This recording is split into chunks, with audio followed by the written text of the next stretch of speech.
C'est l'heure du second débat de ce Sens Public consacré à la santé de l'économie russe. Après bientôt 4 ans de guerre, les sanctions ont-elles vraiment affaibli Moscou? Comment les Russes se sont-ils adaptés? Quelles seront les conséquences de la décision annoncée aujourd'hui de Donald Trump de bannir les 2 principaux groupes pétroliers russes? Avant d'en débattre, première réponse en images, Cécile Sixou.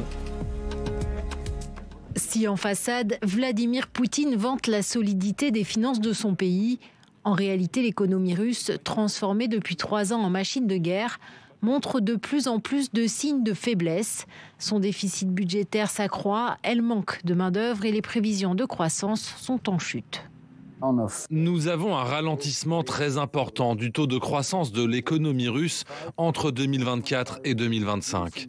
En 2025, nous réduisons notre projection à 0,6%, alors qu'elle était prévue à 0,9% initialement. Cela reflète le fait que les chiffres que nous observons dans l'économie russe, en particulier dans les secteurs civils de l'économie, semblent ralentir plus rapidement que nous ne l'avions anticipé. La dégradation économique russe est principalement liée aux baisses d'exportation d'hydrocarbures. L'or noir représente 30% du budget du pays, une manne à laquelle s'attaque l'Europe depuis le début de la guerre. Les sanctions successives de Bruxelles commencent à porter leurs fruits, même si les Russes tentent sans cesse de les contourner, selon ce spécialiste. On a à chaque fois une course-poursuite entre les mesures qui sont prises, notamment par l'Union européenne, et les réactions et les adaptations que la Russie, avec des partenaires qui ne sont pas russes, mettent en place pour continuer à bénéficier de cette manne. Malgré tout, les sanctions font effet, puisque le prix auquel la Russie peut vendre son pétrole est inférieur au prix mondial commun. Pour la première fois dans son budget de 2026, la Russie envisage des coupes dans ses dépenses de défense et une hausse des impôts. De leur côté, les Européens et les Américains espèrent accentuer le travail de sape avec de nouvelles sanctions. Bruxelles notamment va interdire les importations du GNL, le gaz naturel liquéfié, et accentuer sa lutte contre les pétroliers fantômes. Avec ces sanctions européennes, américaines, peut-on gagner la guerre économique? On en débat avec Tatiana Kastueva-Jean. Bonsoir, bienvenue. Bonsoir. Heureux de vous accueillir. Vous êtes directrice du Centre Russie-Eurasie de l'Institut français des relations internationales. Marie Gégaud, bonsoir. Bienvenue à vous. Vous êtes journaliste spécialiste de la Russie pour le quotidien Le Monde, ancienne correspondante à Moscou. Sylvie Matelli, bonsoir. Et bienvenue, économiste, directrice de l'Institut Jacques Delors. Et Tam Tranui, évidemment, est toujours à mes côtés, éditorialiste pour Sens Public. Question assez générale pour commencer, à quel point l'économie russe est devenue une économie de guerre aujourd'hui, après 4 ans de combat? Aujourd'hui, il y a un chiffre très précis qu'on peut citer, ce sont les dépenses militaires qui pèsent 8% du budget russe. C'est un petit peu stable. En tout cas, le dernier projet de budget prévoit une toute légère augmentation, mais compte tenu de l'inflation, c'est assez stable. Je pense que cette économie de guerre, en matière de dépenses militaires, a atteint un petit peu le plafond.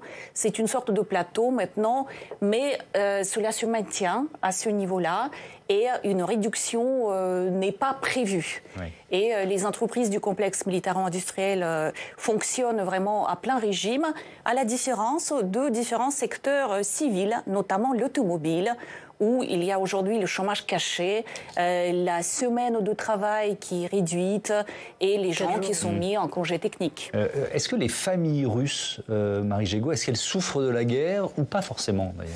Alors là, on dirait que quand même, contrairement aux 2 années précédentes, 2023-2024, où là, il y a une énorme relance budgétaire, donc il y a beaucoup de consommation, et puis on avait raconté comment le paiement fait aux contractuels, ceux qu'on envoie sur le front, évidemment, ont favorisé la consommation.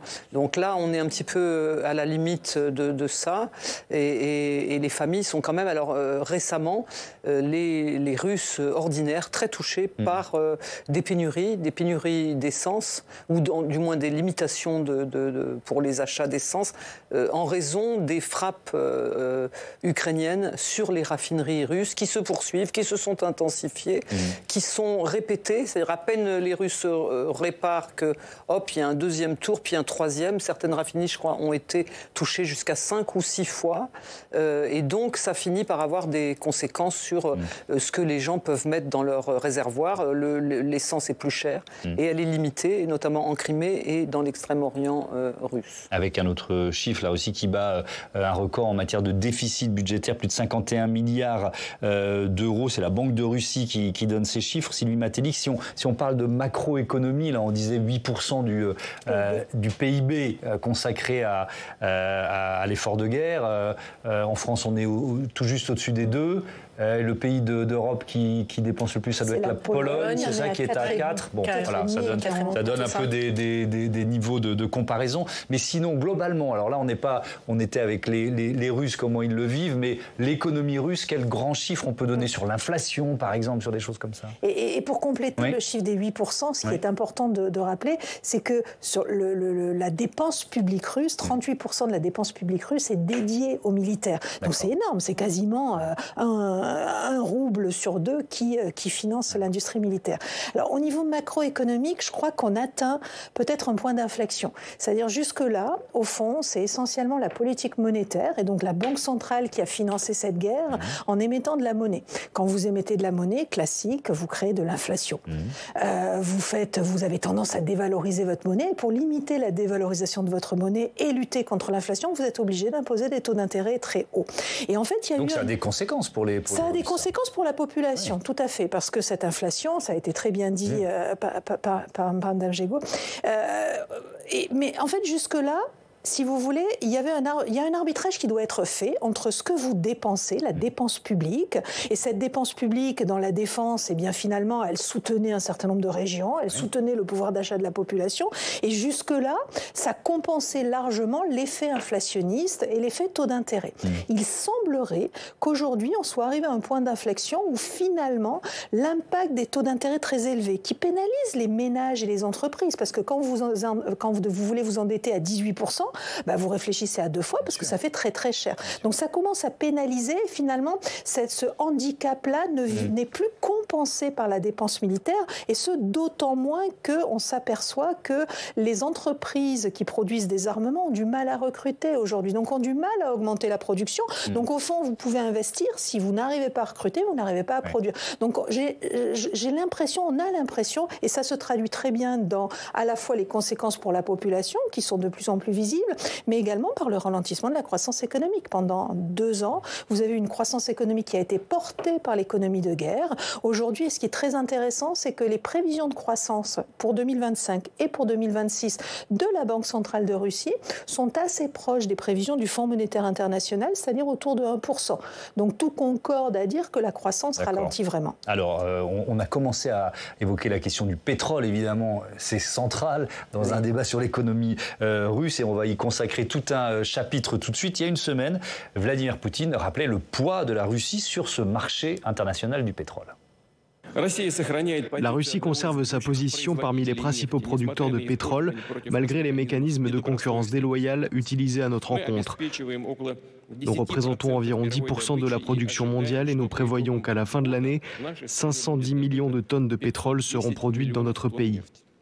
Et c'est donc là que Donald Trump a décidé d'appuyer hier en visant Rosneft et Lukoil, qui sont 2 groupes pétroliers, peut-être les 2 plus importants de Russie. Réaction du président russe tout à l'heure, c'est il y a quelques minutes. Il estime que les sanctions prises par Washington contre le secteur pétrolier sont, je le cite, sérieuses, mais qu'elles n'auront pas d'impact significatif sur l'économie de la Russie. Oui ou non ?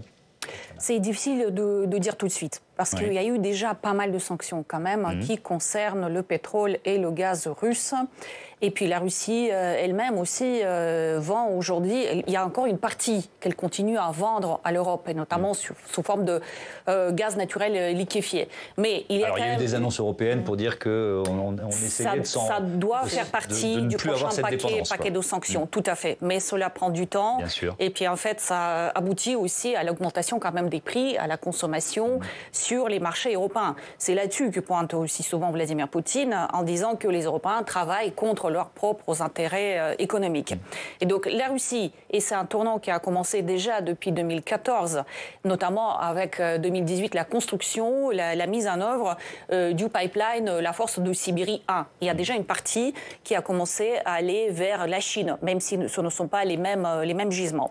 Avec 2022, cette part, elle est encore plus importante. Mais quand vous comparez ce que la Russie vendait avant le début de la guerre sur les marchés européens et ce qu'elle vend aujourd'hui à la Chine, je crois que c'est à peu près entre un quart et un tiers ce qu'elle arrive à vendre par le pipeline La Force de Sibérie 1. Et c'est pour ça donc, que si je vous entends bien, pardon de vous interrompre, si ce sont des sanctions chinoises ou peut-être indiennes qui seraient plus importantes pour, absolument. pour affaiblir l'économie. J'allais y venir pour dire que en fait, la chose à surveiller, ce sont ces tarifs que Donald Trump veut mettre sur les acheteurs indiens et chinois du pétrole russe. Donc si la Russie n'arrive plus à vendre sur ces marchés-là, c'est quelque chose de très très important. Et Vladimir Poutine, lui, ce qu'il souhaite, c'est de construire la Force du Sibérie 2, de doubler le volume, en fait, un autre pipeline, donc de doubler le volume qui est vendu à la Chine. Parce que peut-être, Sylvie Mattei, il faut expliquer que les sanctions annoncées par Donald Trump, ça vise ces deux compagnies, ces deux groupes pétroliers sur le marché américain, mais aussi ceux qui feront du commerce avec ces deux groupes pétroliers, c'est ça? J'ai à peu près compris. Alors, ceux qui font du commerce avec la Russie en général. Oui. Donc, il y aura, là, sur les nouvelles sanctions, ce sera avec ces groupes-là. Oui. Mais ça fait déjà plusieurs semaines que Donald Trump ne s'attaquait pas à la Russie et même avait émis l'hypothèse qu'on puisse lever les sanctions à la Russie. Et pourtant, il avait menacé très fortement l'Inde et la Chine de droits de douane sur les exportations de ces pays ou les importations de ces pays suivant les cas pour effectivement dissuader de travailler et de faire des affaires avec la Russie. Comment elles se portent, ces deux compagnies pétrolières russes, Marie Gégaud? Parce qu'on pourrait se dire, c'est la manne de l'économie russe, le pétrole, donc elles vont très bien. Est-ce que c'est vrai? Absolument, on pourrait se dire ça, d'autant qu'elles elles assurent 50% des exportations à elles seules.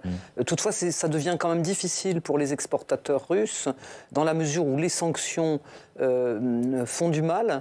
Le contournement est possible, on l'a vu avec la flotte fantôme, dont on a arrêté à raisonner un navire il n'y a pas si longtemps en France. Néanmoins, c'est quand même très compliqué, parce qu'il y en a 1000 navires de la flotte fantôme, ils n'arrêtent pas de changer de pavillon, de nom, etc. Donc, en fait, la Russie extrait énormément et vend beaucoup, mais elle vend à prix cassé. Et à l'Inde et à la Turquie et à la Chine. Donc c'est vraiment à prix cassé et c'est compliqué pour les exportateurs puisqu'ils sont obligés d'avoir recours à des intermédiaires. C'est aussi moins de bénéfices pour eux parce que les intermédiaires, ça coûte cher. Il leur faut louvoyer parce que, évidemment, par exemple, il y a des tas de banques chinoises qui sont réticentes à faire des transactions bancaires avec les Russes parce qu'ils craignent justement les sanctions secondaires des États-Unis. Donc, alors évidemment... Donc c'est un pétrole qui ne rapporte pas tant que ça à ces deux compagnies. Qui rapporte moins que ce qui rapportait autrefois. Et les compagnies sont extrêmement frappées par des taxes et des impôts. L'État russe les prend au collet. Notamment, je pense qu'ils sont obligés de revendre, n'est-ce pas, Tatiana, le produit, leurs bénéfices. Ils sont obligés ils les font par exemple en dollars. S'ils les font en dollars, ils sont obligés de les changer ensuite en roubles à un certain taux fixé par le... Oui, mais avec le taux de change, ils sont quand même plus ou moins gagnants. D'accord. Mais le vrai sujet, c'est qu'ils sont obligés de vendre à un prix qui est un prix cassé. Et pour la Chine, sur pipeline que j'ai mentionné, la Force de Sibérie 1, on ne sait même pas exactement quel est le prix. Et on se pose la question comment ce prix se situe par rapport au prix de revient. Donc la Russie, elle est vraiment perdante. Parce que la Chine est en force d'une certaine façon quand elle achète le pétrole russe. Bien sûr, et là, c'est pas tout à fait le monopole, mais une grosse partie quand même des exportations russes. Et le Gazprom, cela fait 2 ans de suite que le Gazprom est lourdement déficitaire. Donc c'est une autre grande compagnie pétrolière et gazière russe. Tam, vous voulez intervenir? On assiste aujourd'hui à une flambée des cours du pétrole sur le marché asiatique. C'est l'effet des sanctions américaines. On peut penser qu'il va y avoir un effet à long terme sur ce marché et du coup que ça peut réellement avoir un impact, pour en revenir à ce que vous disiez au début, sur le recours au pétrole russe, par exemple, pour les Indiens. Oui, mais peut-être. Marie, allez-y, et peut-être Sylvie Matelli après. Peut-être, oui, parce que là où on est... vous voyez, par exemple, l'administration Biden était extrêmement réticente à imposer des sanctions sur le pétrole. Et même quand les Ukrainiens frappaient les raffineries, ils ont commencé à le faire en 2023, ils se faisaient taper sur les doigts. De peur, justement, que ça fasse... Voilà, la crainte, c'était que le marché s'emballe et tout d'un coup, les prix, etc. Là, on n'est pas dans la même configuration parce que l'OPEC+, a renforcé, a augmenté considérablement sa production, donc il y a du pétrole en masse. Donc là, il vient de prendre 6%, là, à peu près 5 et quelques, avec l'annonce des sanctions sur la Russie, mais on peut penser que ça ne va pas aller trop loin. Effectivement, et ça ne me surprend pas, Tam a posé la très bonne question, c'est certainement celle que nos téléspectateurs et téléspectatrices se posent, est-ce que je vais devoir payer plus cher mon prix d'essence dans quelques jours à cause de ces sanctions? Alors c'est possible, si le prix du pétrole se revalorise suite à ces sanctions, mais c'est vraiment pas le but, c'est ce qu'on vient d'expliquer. C'est que quand le prix du pétrole augmente, ça aide aussi Vladimir Poutine. Aujourd'hui, la difficulté du budget russe, c'est qu'il subit depuis plusieurs mois une baisse du prix du baril. Il a été au plus haut au moment du conflit, au moment de l'invasion de l'Ukraine, et il a été au plus haut en grande partie parce que les sanctions et parce que les Européens et les Américains posaient des sanctions sur le pétrole russe, ce qui créait un certain nombre de tensions et ce qui augmentait les prix, parce que se privant du pétrole russe, les prix sur les marchés augmentaient puisqu'il y avait beaucoup plus de demandes sur les autres sources d'approvisionnement. Donc on est vraiment dans un nœud gordien, en fait, où il faut arriver à effectivement sanctionner pour dissuader et en même temps ne pas favoriser le financement de ce conflit. N'hésitez pas à participer à l'émission, à nous poser des questions. Vous avez là 3 des meilleurs spécialistes de la Russie. Profitez-en, posez vos questions sur l'économie russe et sur cette guerre économique que nous, Européens, Américains aussi, on mène contre la Russie, avec au cœur de ce bras de fer la question des avoirs russes pour aider l'Ukraine. C'est le chapitre qu'on ouvre maintenant. Débat très sensible au niveau européen et on va en parler avec Stéphane Duguay. Tout de suite, bonsoir Stéphane. Déjà, on va définir de quoi parle-t-on, les avoirs russes. Alors, pour vous donner une idée de ce qu'ils pèsent financièrement, déjà, ces avoirs russes gelés en Europe représentent 235 milliards d'euros au total, 210 milliards d'euros d'actifs qui appartiennent à la Banque centrale russe et 25 milliards d'euros qui appartiennent à des personnes privées russes. Alors, qu'est-ce que c'est concrètement des avoirs russes? Ces avoirs russes, eh bien, ce sont des titres financiers, Thomas, des actions, des prêts, des obligations de l'État russe ou encore des plans d'épargne. Et là où on retrouve la plupart de ces avoirs russes en Europe, c'est en Belgique, au sein de l'entreprise Euroclear, spécialisée en transactions financières. C'est là qu'ils avaient été déposés avant la guerre et où ils se sont donc retrouvés immobilisés. Et comment l'Union européenne veut-elle utiliser ces avoirs russes? Alors la réponse, Thomas, elle n'est pas du tout évidente parce que ces sujets posent des problèmes juridiques, politiques, économiques. Ces avoirs ont été gelés par l'Union européenne après l'invasion de la Russie en Ukraine en 2022. Cela signifie qu'ils restent bloqués là où ils se trouvaient. L'idée était à l'époque de couper des potentielles sources de financement de la guerre, ce qui est autorisé par le droit international. Mais utiliser ces avoirs russes pour aider l'Ukraine, c'est une proposition plus litigieuse contre laquelle avait mis en garde la Banque centrale européenne. Elle craignait que cela secoue les marchés financiers, que cela conduise à une fuite des capitaux investis par d'autres États du monde en Europe ou encore que cela déstabilise l'euro. Et donc ça explique la dernière proposition de la Commission européenne, soutenue par l'Allemagne et discutée aujourd'hui à Bruxelles. Oui, Ursula von der Leyen, la présidente de la Commission européenne, en a fait un point marquant de son discours de la rentrée en septembre et elle a réussi à convaincre l'Allemagne de soutenir sa proposition. L'idée serait que la Commission fasse un emprunt à Euroclear, l'institution où sont donc stockés la plupart des avoirs russes gelés en Europe, emprunt de 140 milliards d'euros sans intérêt. Cette somme, elle serait ensuite envoyée à l'Ukraine et Kiev ne rembourserait la Commission que si la Russie finissait par lui payer les réparations des dommages causés par la guerre. Et si la Russie ne payait pas ces dommages, eh bien, il n'y aurait pas de remboursement de la part des Ukrainiens. Sauf que cette solution, elle est loin de convaincre tous les États européens. Non, Thomas, et même si avec ce montage, la Commission explique qu'on ne touchera pas directement les avoirs russes, eh bien, en tout cas, les États sont sceptiques, certains, la Belgique en premier lieu, parce que le siège d'Euroclear, il se trouve à Bruxelles. Écoutez le Premier ministre belge, c'était cet après-midi, avant le Conseil européen à Bruxelles. Nous sommes les seuls. Euroclear est la seule institution financière à offrir ses profits à l'Ukraine. Nous savons que d'importantes sommes d'argent russe se trouvent dans d'autres pays qui ont toujours gardé le silence là-dessus. Si nous agissons, nous devons agir tous ensemble. C'est cela la solidarité européenne. Si ces exigences, qui sont raisonnables à mon avis, sont satisfaites, nous pourrions avancer. Sinon, je ferai tout ce qui est en mon pouvoir, politiquement et juridiquement, pour contrer cette décision.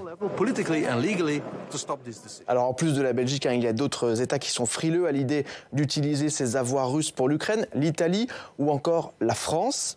Une des exigences de Paris, si la proposition de la Commission voit le jour, que l'argent prêté soit utilisé pour l'achat d'armes européennes et non d'armes américaines. En tout cas, si les États européens arrivent à se mettre d'accord, Thomas, la Commission aura 1 mois pour présenter une proposition formelle et légale suffisamment sécurisante pour convaincre les États les plus réticents. Merci beaucoup, Sylvie Matelli. Pourquoi c'est potentiellement dangereux pour la stabilité de l'euro, au-delà du paquet, du côté faisons en sorte que ça ait l'air le plus légal possible. Vous voyez ce que je veux dire? Alors, je vais peut-être rapprocher ça au début de la guerre en Ukraine. Il avait été question, on avait sanctionné et saisi des bateaux, des yachts, des propriétés privées d'oligarques russes sur la Côte d'Azur. Et à un moment donné, s'était posé la question de savoir si on pouvait les vendre et récupérer l'argent. Et là aussi, ça avait bloqué pour exactement les mêmes raisons. Le fondement de notre système économique, c'est le respect de la propriété privée. C'est-à-dire, vous investissez, vous avez une maison, vous avez des avoirs, vous avez des biens, eh bien, à aucun moment, l'État ne va vous les préempter pour quelque raison que ce soit.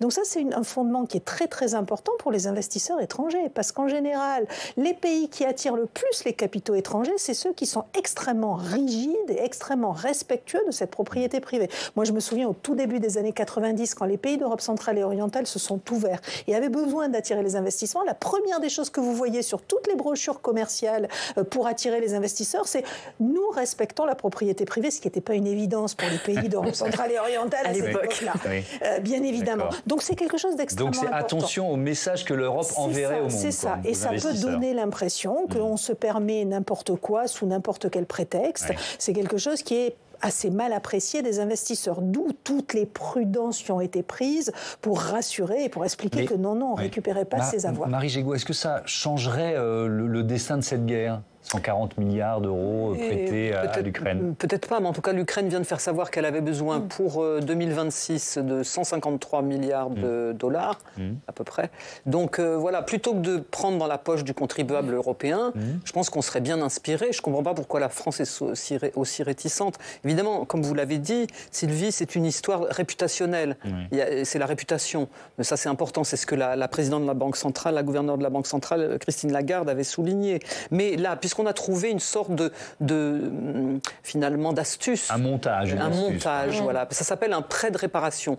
Et donc, c'est un montage et ça évite une confiscation. Parce que jusqu'à présent, quand même, ces obligations, etc., elles travaillent, elles rapportent des intérêts. Les intérêts sont versés à l'Ukraine. Alors, c'est pas énorme. Donc, mais ça va faire une différence. Et puis surtout, ce qu'il faut souligner, c'est que le casseur est le payeur. Donc la Russie a cassé, elle doit payer. C'est même inscrit dans des textes, par exemple, aux Nations Unies, etc. Celui qui casse paye. Or, on sait bien que la Russie n'a aucune intention de payer, puisque les Russes l'ont même dit à Poutine, quand ils étaient en pourparlers avec Donald Trump, il n'était pas question du tout de payer. Tatiana Kastueva-Jean, est-ce qu'on en parle beaucoup sur les médias russes de cette question des avoirs, de cet argent qui a été gelé, ou est-ce que finalement ça a été un peu gommé? Je ne dirais pas beaucoup, mais on en parle quand même, et évidemment en mal, comme si c'était un vol. Et déjà, si on revient... C'est un moyen de mobiliser l'opinion publique russe, oui, j'imagine. Bien sûr. Mais en fait, comme sur beaucoup de sujets, le pouvoir russe, il est sur la ligne de crête, parce qu'à la fois, ils veulent rassurer la population et de dire que tout est sous contrôle, tout est géré, les conséquences négatives sont limitées, on n'est pas en guerre, on est en opération militaire spéciale, etc. Bon, en même temps, il y a eu quand même la mobilisation partielle, et aujourd'hui, c'est très difficile de ne pas sentir l'impact de la guerre, avec l'augmentation des impôts, de la TVA cette année, les drones ukrainiens, la difficulté de prendre l'avion. Il y a quand même énormément de symptômes que chaque Russe, à son niveau, ressent. Mais il y a aussi une conséquence possible qu'on n'a pas mentionnée, c'est aussi les mesures de rétorsion russe. Il y a encore les actifs des sociétés occidentales et européennes en Russie. Déjà, ces sociétés qui sont restées, qui n'ont pas réussi à partir au début de la guerre, qui ont hésité, en fait, ils ont du mal à partir aujourd'hui. Il y a une commission spéciale gouvernementale qui déjà met un certain temps avant de prendre la décision, qui impose le prix, qui fait payer une sorte d'amende pour ceux qui veulent sortir. Donc là, la Russie va considérer que les mains sont déliées et qu'elle va pouvoir tout simplement confisquer pour compenser la perte de ses actifs. Alors, on a commencé à évoquer ces divergences européennes. Tam, plus généralement, cette guerre en Ukraine, elle place l'Union européenne dans une situation assez paradoxale quand même. Oui, avec d'un côté l'unité, même l'unanimité désormais pour considérer Moscou comme une menace stratégique. Soutenir l'Ukraine est vital pour l'Union européenne. Mais on l'a vu, les convergences de vues n'empêchent pas les divisions. Illustration aujourd'hui avec les avoirs russes, avec les Belges notamment, qui craignent les risques d'une telle opération et qui demandent du coup à tous les autres États d'être solidaires. Le prêt de réparation soulève de nombreuses questions. Doit-il permettre de n'acheter qu'européen ou faut-il donner de l'autonomie à l'Ukraine dans l'utilisation de ce prêt et autoriser par exemple à acheter américain? Et puis depuis le début de cette invasion, de ce conflit, il y a eu des divisions qui sont apparues évidemment plusieurs en Europe. Oui, l'approche de la situation ukrainienne varie d'un pays à l'autre. Ça reflète par exemple la différence entre l'Europe de l'Ouest et l'Europe centrale, proximité plus ou moins immédiate avec le conflit, crainte plus ou moins intense selon que vous ayez été ou non dans la sphère d'influence de l'Union soviétique. En 1983, Milan Kundera expliquait dans son essai, qui est resté dans les annales, L'Occident kidnappé, que si l'Europe centrale et orientale était à l'époque sous le contrôle politique de l'Est depuis 1945, les peuples de la région appartenaient culturellement à l'Occident et qu'ils étaient même prêts à payer le prix fort pour s'y arrimer. Bien aujourd'hui, maintenant qu'ils sont dans la sphère occidentale, justement, certains sont plus prêts que d'autres à payer le prix fort pour faire face aux dangers russes. On va prendre un exemple flagrant entre l'Espagne qui veut plafonner à 2% ses dépenses de défense et la Pologne qui est à près de 5% il y a un monde. L'un qui met ses programmes sociaux avant l'effort de réarmement, l'autre qui se sent déjà exposé à un danger imminent. Et puis dans cette Europe centrale, évidemment, il y a une exception, c'est la Hongrie. Oui, Viktor Orban, sa ligne indulgente envers la Russie, ses élections gagnées sur la promesse de ne pas entraîner le pays dans, je cite, une guerre qui n'est pas la nôtre, à la fois pro-Trump et pro-russe. Il a failli faire un sacré pied de nez au reste de l'Union européenne en accueillant à Budapest une rencontre entre Donald Trump et Vladimir Poutine. Sur les réseaux, il s'était gargarisé en disant sur X « Depuis 3 ans, nous avons défendu les négociations, la diplomatie et la paix. Cela nous a valu de lourdes critiques, mais au bout du compte, Dieu rétablit toujours l'ordre. » Et il en avait profité également pour fustiger l'Union européenne. Bruxelles a transformé l'Union européenne en un projet de guerre, avait-il déclaré fin septembre. Mais tout cela, c'était sans compter sur les célèbres revirements trumpiens, Donald Trump ayant tout annulé avant-hier. Pour Viktor Orban, une telle rencontre aurait été en tout cas un grand coup, alors qu'il est dépassé dans les sondages à 6 mois des prochaines législatives. Ça aurait été une très mauvaise nouvelle pour le reste de l'Union européenne, qui a fait du dirigeant illibéral sa bête noire, mais aussi pour l'Ukraine, dont les relations avec la Hongrie sont déplorables. Il y avait d'ailleurs 2 manifestations concurrentes en Hongrie aujourd'hui, l'une pro-Orban avec le soutien de Donald Trump derrière et puis l'autre de l'opposition. On est effectivement en pleine campagne électorale. Marie Gégaud, si on parle des alliés européens de Moscou, il y a Orban, on peut citer d'autres pays, est-ce qu'ils ont aidé ou permis à la Russie de contourner une partie des sanctions européennes économiquement ? Ou pas forcément. Pas forcément, je ne pense pas. Non, ils sont contents d'acheter du gaz et du pétrole à la Russie. Orban, il y a quand même ce projet de centrale nucléaire civile que Rosatom, le géant du nucléaire civil russe, projette moderniser. Ça crée pas mal de problèmes, d'autant que je crois qu'une partie de cette modernisation devait être assumée par la Commission européenne, qui a tout de suite mis son haut là, heureusement. Et donc, évidemment, pour les Russes, c'est très... Et on est tenté de penser que les ingénieurs russes qui viendraient rénover, évidemment, cette centrale en Hongrie, parmi eux, qui auraient peut-être des ingénieurs espions, comme nous, on aurait pu avoir à la cathédrale russe, à côté de la Tour Eiffel, des moines espions, si tout ça s'était poursuivi, si Sarkozy, dans sa folle générosité envers la Russie, parce qu'il voulait aussi leur livrer les Mistral, hein, on a évité ça de juste, on devrait ériger une statue à l'ancien président François Hollande. Oui, c'est lui qui avait pris la décision de ne pas livrer les Parce que sinon, les Mistral, je veux dire, les Mistral seraient déjà peut-être même à Marseille, et Dieu sait ce qui se serait passé. Enfin, en tout cas, en Ukraine, ils auraient fait beaucoup de dégâts.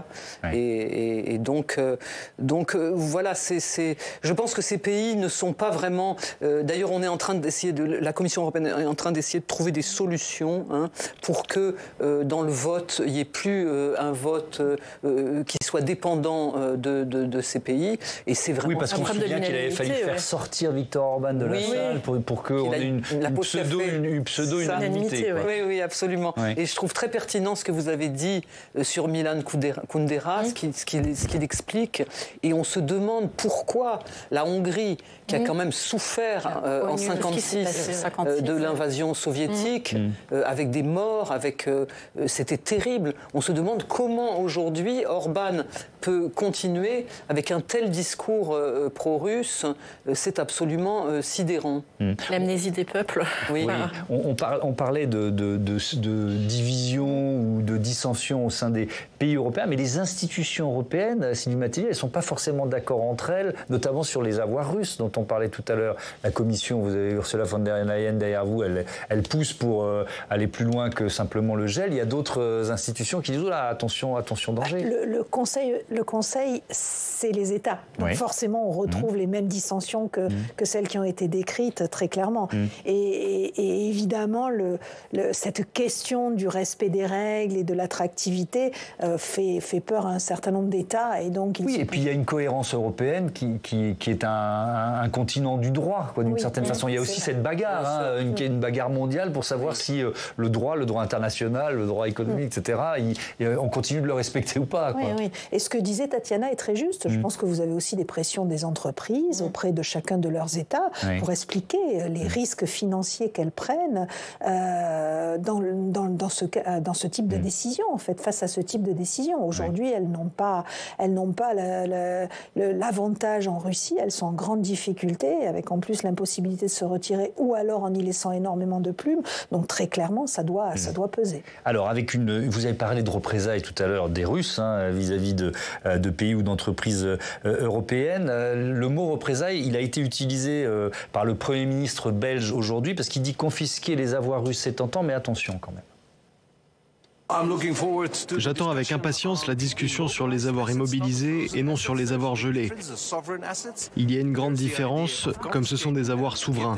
Il y a l'idée de les confisquer pour les donner à l'Ukraine.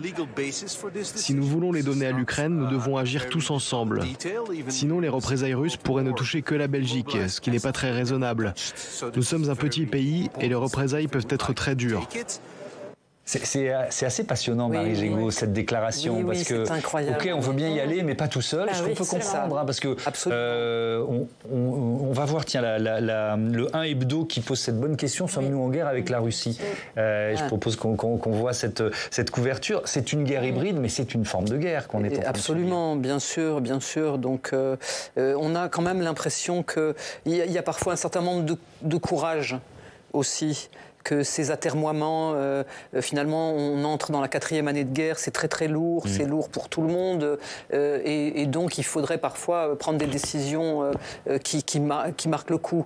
On pourrait préciser aussi que le président de Euroclear, donc le coffre-fort des coffres-forts, est quand même sous protection rapprochée.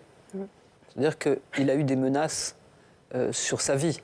Donc il y a aussi cet aspect-là. Il y a l'aspect évidemment juridique que la Russie pourrait ensuite réclamer des comptes à la Belgique et que la Belgique ne veut pas, à raison, assumer ça tout seul. Mais il y a aussi cet aspect un peu détourné qu'il y a des menaces aussi sur sa vie. Surtout qu'il y a eu quand même un attentat contre le PDG de Rheinmetall. Donc, de quelle compagnie? Rheinmetall, la grande compagnie du complexe militaire allemand. Donc c'est quelque chose de très important. Et les actions de sabotage et de subversion en Europe par la Russie, ce sont les actions qui existent. Il ne faut pas s'y voir la face. Il y a cette guerre hybride qui est en cours.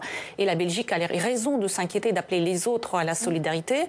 Parce que, à mon avis, Vladimir Poutine va se saisir de l'occasion pour mettre les coins entre les différents pays et pour plutôt les vaincre ou convaincre un par un, alors que s'il y a le Front solidaire en face, c'est beaucoup plus difficile d'avoir affaire à ce Front solidaire. Question de Quentin qui nous écrit de Bagnols-sur-Cèze. Ça rejoint ce que vous venez de dire sur les hésitations des pays, etc. Il nous parle de l'Allemagne. Comment expliquer que l'Allemagne, qui était réticente, soutienne maintenant la confiscation des avoirs russes? Je ne sais pas si vous avez la réponse, Sylvie Matelli. Ce n'est pas une colle, mais c'est intéressant de voir l'évolution quand même de l'Allemagne, même dans sa politique de défense, dans l'argent qu'elle a décidé de consacrer à son effort militaire depuis quelques années. Oui, et c'est clair que l'Allemagne prend de plus en plus au sérieux ce risque lié à la fois à la menace russe et à cette guerre hybride, et donc durcit de plus en plus le ton. On est très clairement passé dans une autre dimension avec le nouveau chancelier comparé à Olaf Scholz, qui pourtant déjà avait engagé ce changement d'époque tout de suite après le déclenchement de la guerre. Oui, puisqu'on parle de guerre hybride, on est... allez-y, Tam, je n'avais pas vu que vous poser une question. Il ne faut pas lever le doigt, il faut y aller. Non, voilà. Faites comme quand vous êtes à ma place, en train d'élever une émission. Non, trop bien élevé. Oui. Mais comment comprendre, par exemple, la position de la France, alors même qu'on a vu quand même une évolution de tous les parlementaires.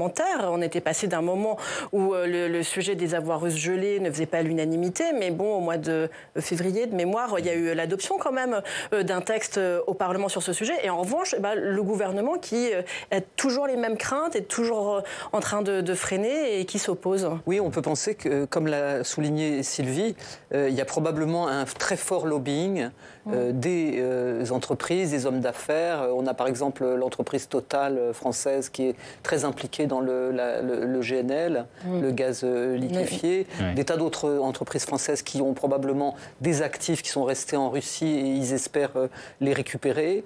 Il est possible qu'ils fassent pression sur notre gouvernement, oui. Vous avez raison, mais pardon, j'aurais rajouté un autre facteur. Je pense que vu l'état des finances de la France, il y a vraiment de très fortes craintes de faire fuir les investisseurs et notamment ceux du Moyen-Orient dont les régimes ne sont pas toujours des régimes démocratiques. Ouais. Il y a en ce moment une campagne, on parlait de guerre hybride, qui cible les médias français. Je pense que Le Monde fait partie des médias qui ont été ciblés, BFM TV, Ouest France, avec l'utilisation des logos de ces médias pour publier des contenus qui mettent en cause des ministres, avec évidemment des informations totalement bidons. On peut dire, Marie, alors déjà, il faut mettre en garde les téléspectateurs, téléspectatrices sur ce qu'ils partagent sur leurs réseaux sociaux. Bon, bref, ça c'est la première chose. Ensuite, on peut dire que c'est une guerre qui ça coûte pas cher, quoi. Absolument. Cette guerre hybride, elle est facile à mener. Absolument, elle est facile à mener, mais encore que l'État russe met pas mal d'argent là-dedans, certainement plus que ce que nous on met. Avec une commission qui a tendance à un petit peu ignorer cet aspect très important de la guerre hybride et surtout le travail qui devrait être fait par les think tanks, par les médias, pour l'explication, pour la mise en garde, pour dire là vous voyez ce sont de fausses informations et cette reprise des logos et cette façon de se mettre dans la peau faussement de médias, etc. C'est vraiment une grande tradition poutinienne. Quand j'étais à Moscou, j'ai été poursuivi pour un article au tribunal russe. Et donc, la chose, c'était que Le Monde étant un média français écrit en français pour des lecteurs français, si les personnes qui me poursuivaient voulaient me poursuivre, il fallait qu'elles le fassent à Paris. Donc, qu'est-ce qu'ils ont fait? Moi, je me suis pourvu je suis allé à l'échelon plus haut. J'étais poursuivi par un tribunal de quartier. En réalité, j'étais poursuivi par les jeunesses poutiniennes. Voilà. Et donc, un tribunal de quartier Et donc je suis allé au tribunal supérieur et j'ai dit mais tout ça est illégal puisque le monde, voilà, ça devrait être jugé à Paris. Et bien qu'est-ce qu'ont fait les jeunesses poutiniennes? Elles ont publié mon article sur un site faux qui reprenait le logo d'un autre média et ils l'ont publié, ça a été publié 2 jours, après c'était fermé. En disant, et le tribunal, vous voyez bien, ça a été publié voilà, et l'instance supérieure m'a dit, non, voilà, pardon, ça a été publié en Russie. Petit précis de manipulation. Voilà. Je vais reposer la question générale de ce débat. Est-ce qu'on peut la gagner, d'après vous, cette guerre économique contre la Russie, Sylvie Matelli, après 4 années de sanctions? C'est un vrai sujet, c'est quelque chose que l'on prédit et que l'on souhaite depuis le début de la guerre. Je pense que c'est très compliqué parce que la Russie est un grand pays, donc une grande économie, que la Russie a par ailleurs des alliés, ou en tout cas des pays qui ne sont pas alignés sur nos sanctions. Donc je doute que ce soit par cette guerre économique qu'on arrive à cesser la guerre en Ukraine, et je doute que ce soit les Européens qui aient véritablement la main sur la possibilité de cesser cette guerre en Ukraine. Après, cette analyse, elle est toute chose égale par ailleurs. Il est bien évident qu'un revirement de la position américaine, avec en plus toute la puissance de conviction pour comparer les capacités de négociation de Donald Trump et la capacité qu'il a à imposer ses desiderata, la peur qu'il peut susciter, on parlait de la Chine tout à l'heure ou autre, et inciter, alors il ne fait pas peur à la Chine, mais peut-être inciter un certain nombre de pays à modérer plus qu'ils ne l'ont fait jusque-là leur relation avec la Russie, peut changer la donne, mais pour l'instant on n'en est pas là, loin s'en faut. Oui, Tatiana Kassoué-Vajan, on est très loin d'une chute, d'un affaissement de l'économie russe aujourd'hui. Même si elle s'affaiblit. Je pense qu'on en est loin, tout à fait. Mais la question, en fait, peut-on gagner cette guerre? Et elle pourrait se décomposer en 2 questions un petit peu différentes. Est-ce que les considérations économiques pourraient faire changer Vladimir Poutine d'avis et arrêter cette guerre? Ça, c'est la première partie de la question. Très clairement, non. C'est pas pour les raisons économiques que Vladimir Poutine a commencé cette guerre. Ce n'est pas pour les raisons économiques qu'il va la terminer. Et même si son peuple souffre des conséquences économiques de la guerre. Je pense qu'il y avait suffisamment de conseillers, qu'il avait alerté sur les sanctions potentielles quand il commençait cette guerre. Cela n'a pas empêché que cette guerre éclate. Et donc l'état économique du pays ne va pas empêcher que cette guerre s'arrête. Le deuxième volet de cette question, peut-on vraiment mettre à mal cette économie russe, la mettre par terre?